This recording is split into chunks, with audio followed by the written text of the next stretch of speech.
ನಮಸ್ತೆ. ಇವತ್ತು ಸೌತೆಕಾಯಿ ಅಥವಾ ಮುಳ್ಳು ಸೌತೆಯಿಂದ ಗೊಜ್ಜು ಹೇಗೆ ಮಾಡೋದು ಅಂತ ನೋಡೋಣ. ಇದಕ್ಕೆ ಮಸಾಲೆಗೆ 1/2 ಸ್ಪೂನ್ ಆಗೋಷ್ಟು ಮೆಂತೆ, ಅರ್ಧ ಸ್ಪೂನು ಸಾಸಿವೆ, 2 ಸ್ಪೂನು ಉದ್ದಿನಬೇಳೆ, 3ರಿಂದ 4 ಒಣಮೆಣಸು, ಸ್ವಲ್ಪ ಇಂಗು. ಅದಾದಮೇಲೆ ಒಗ್ಗರಣೆಗೆ ಸಾಸಿವೆ, ಉದ್ದಿನಬೇಳೆ, ಒಣಮೆಣಸು, ಇಂಗು, ಕರಿಬೇವು. ಇದು ಮುಳ್ಸೌತೆನ ಸಣ್ಣಕ್ಕೆ ಸಿಪ್ಪೆ ತೆಗೆದು ಹಚ್ಚಿಟ್ಕೊಂಡಿದ್ದೇನೆ. ತೆಂಗಿನ ತುರಿ 1 ಕಪ್ಪು, ರುಚಿಗೆ ತಕ್ಕಷ್ಟು ಉಪ್ಪು. ಇಲ್ಲಿಗೆ ಮಸಾಲೆನ ಹುರ್ಕೋಬೇಕು. ಸ್ವಲ್ಪ ಎಣ್ಣೆ ತಗೊಂಡಿದ್ದೇನೆ. ಎಣ್ಣೆ ಬಿಸಿ ಆಗ್ತಿದ್ದ ಹಾಗೆ ಸಾಸಿವೆ,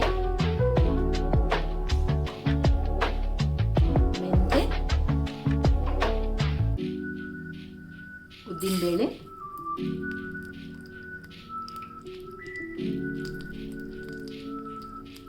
ಇಂಗು, ಅದಾದಮೇಲೆ ಒಣಮೆಣಸು ಇಷ್ಟನ್ನು ಹಾಕ್ಕೊಂಡು ಚೆನ್ನಾಗಿ ಕೆಂಪಾಗೋ ತನಕ ಹುರ್ಕೋಬೇಕು. ಸಾಸಿವೆ ಸಿಡಿದು ಮೆಂತೆ ಉದ್ದು ಎಲ್ಲ ಕೆಂಪಾಗಿದೆ. ಇಷ್ಟಾದರೆ ಸಾಕು. ಇದು ಗ್ಯಾಸ್ ಆಫ್ ಮಾಡಿಬಿಟ್ಟು ಇದು ಪೂರ್ತಿ ತಣಿಲಿಕ್ಕೆ ಬಿಡಬೇಕು.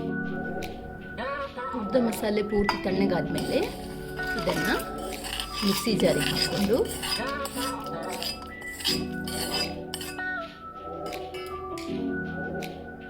ತೆಂಗಿನ ತುರಿನೂ ಸೇರಿಸ್ಕೊಂಡು ನೀರು ಹಾಕ್ಕೊಂಡು ಸ್ಮೂತ್ ಪೇಸ್ಟ್ ನಯವಾಗಿ ಹರ್ಕೋಬೇಕು.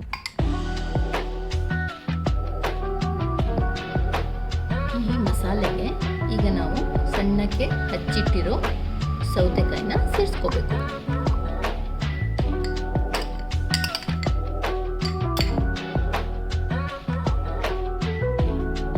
ಆಮೇಲೆ ರುಚಿಗೆ ತಕ್ಕಷ್ಟು ಉಪ್ಪು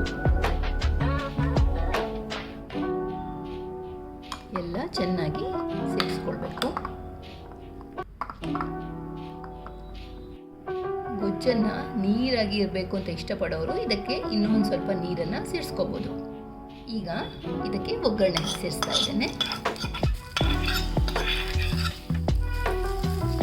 ಇಷ್ಟಾದರೆ ಸರಿ. ರುಚಿಯಾದ ಮುಳ್ಳು ಸೌತೆ ಅಥವಾ ಸೌತೆಕಾಯಿ ಗೊಜ್ಜು ರೆಡಿ.